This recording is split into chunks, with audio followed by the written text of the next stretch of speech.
miss ko ang mag-vlog. I think last na vlog ko ay yung namasyal kami dito malapit sa amin. Kasi nga, alam nyo talaga na ang daming pwede pang pasyalan dito malapit sa amin. Pero dahil every weekend, kahit nakakapasyal kami, minsan hindi na ako nakakapag-diary vlog or saving memories. Kasi nga, nire-relax ko talaga yung sarili ko.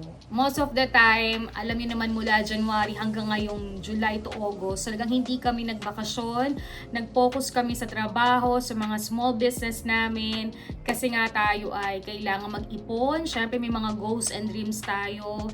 And syempre tayo ay may college na tayong ate ngayon. So, kailangan talaga focus ang lahat. Kailangan talagang balance ang buhay.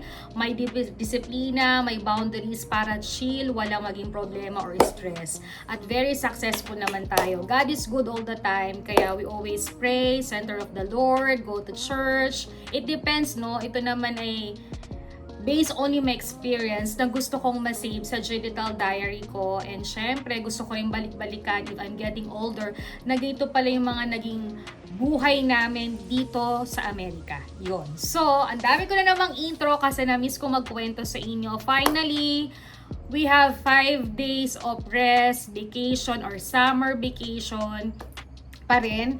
But although every year kasi talaga pag birthday ni Sweetie or birthday ko, ito yung nilalaan namin na long vacation sa 2 weeks, 7 days, makapag-travel dito lang din sa America or other state talaga. Nako, meron na namang na-aksidente yata. Yun, so ngayon kasi dapat every May talaga check attendance ng asawa ko na pumupunta kami ng Las Vegas. Gustong-gusto niya talaga magbakasyon sa Las Vegas. Makapag-relax, food trip, ang sarap mag-shopping doon, kumain. But this time, last May, marami kaming ginagawa. Tapos nag-overtime pa siya sa office dahil tax season pa rin nila. So we're decided na lang na magpahinga or sa LA na lang kami na masyal kasi malapit naman ang LA sa amin. So I think the last naming gala is yung bongga is nag-Universal kami. And we're planning also this June na mag-Disneyland. Pero we're planning na join na si Ate Tambe for the Disneyland dun sa travel namin pupuntahan sa Christmas. Abangan nyo yan, ida-diary ko yan. Kasi first travel family vlog namin yan. So we're so excited. So, ngayong August, hindi na namin tinuloy yung Las Vegas namin nung May. Most of the time kasi pag May, nagta-travel kami kasama yung family ni Sweetie, mga kapatid niya or si Mama. Pero si Mama ngayon nasa bakasyon. So, hindi namin sila makakasama. This is the first time na pupunta kami ng Las Vegas. I think for the 5th time or 4th time ko na sa Las Vegas. Na kami lang dalawa ni Sweetie na sabi namin it's a date, it's a summer date, and especially birthday ng aking asawa. Madalang si Sweetie mag-travel kapag birthday niya. Kasi pag birthday niya, mas gusto niya yung me time, mag-dinner lang sa magandang restaurant or lunch, or magsisimba, or something mamamasyal sa isang place na malapit lang dito or sa LA. But this time, nag-request siya bago yung busy day niya for tax season sa office niya. Ang dami namang paperwork, sa accounting siya.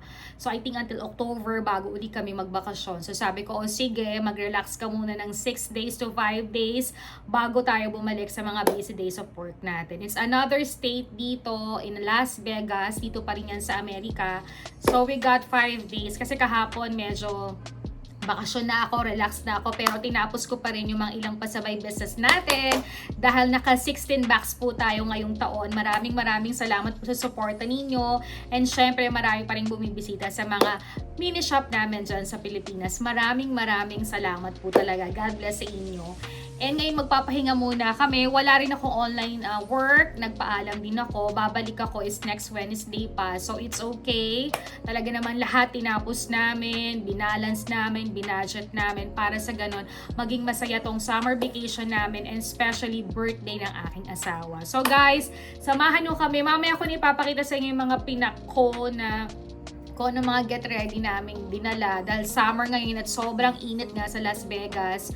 Tuwing aalis kami, we check also the weather para alam namin yung mga outfit namin. Pero bago kami umalis kanina, naglinis muna ako ng bahay. Syempre, we changed the bed sheet. I don't know and malinis na ang lahat. Wala nang basura and everything, lahat ng mga saksak tinatanggal ko. Namana ko to sa mami ko na hindi porka tayo magbabakasyon ay papabayaan natin ang bahay. Syempre, if you going from vacation, medyo pagod ka pa rin sa travel.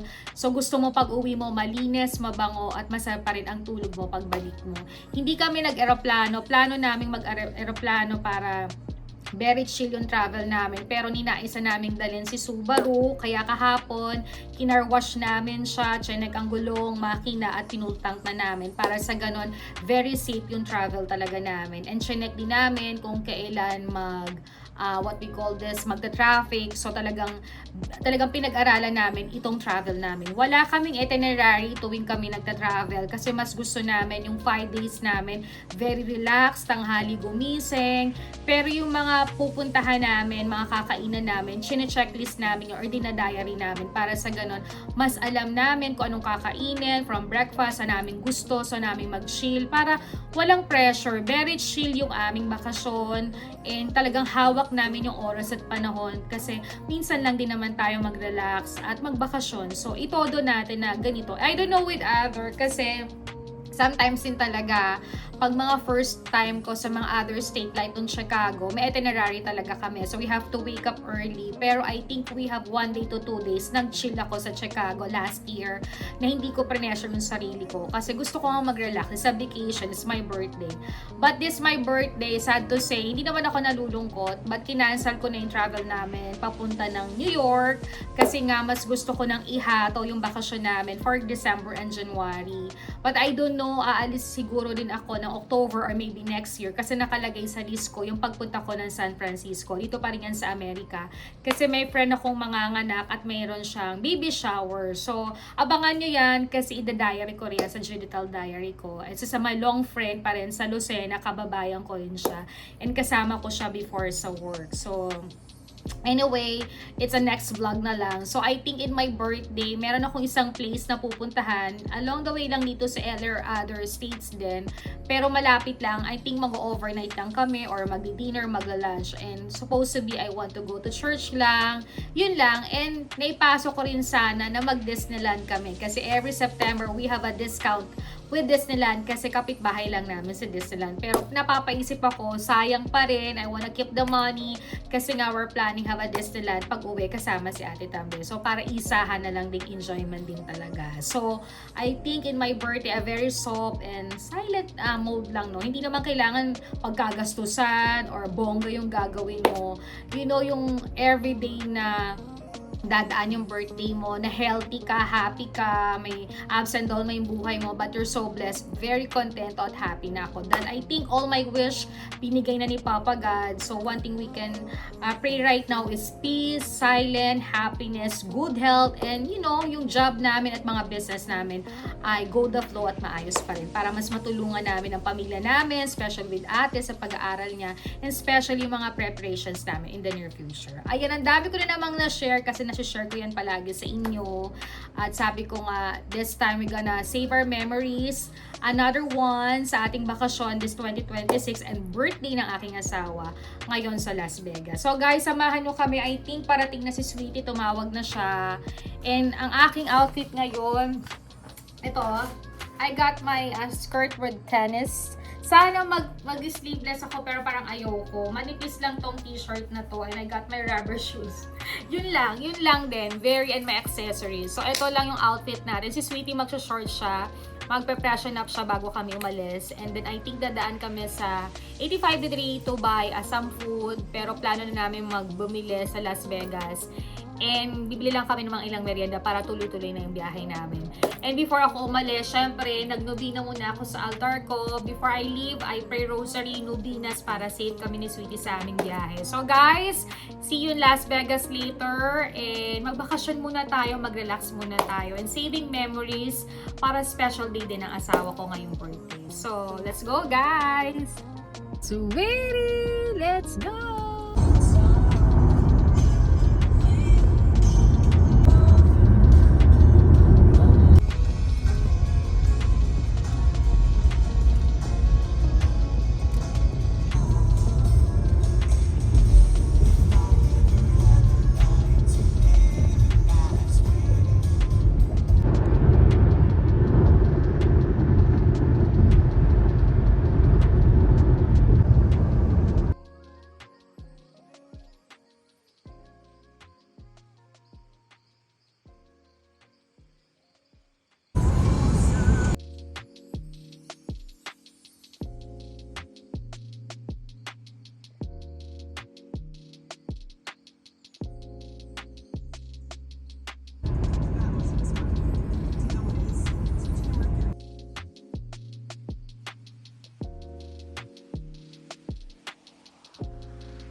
Hi guys! Welcome back to Las Vegas! And for today, after a long travel natin, nasa Las Vegas na tayo from LA. And for today, mag-check-in na po kami sa aming hotel.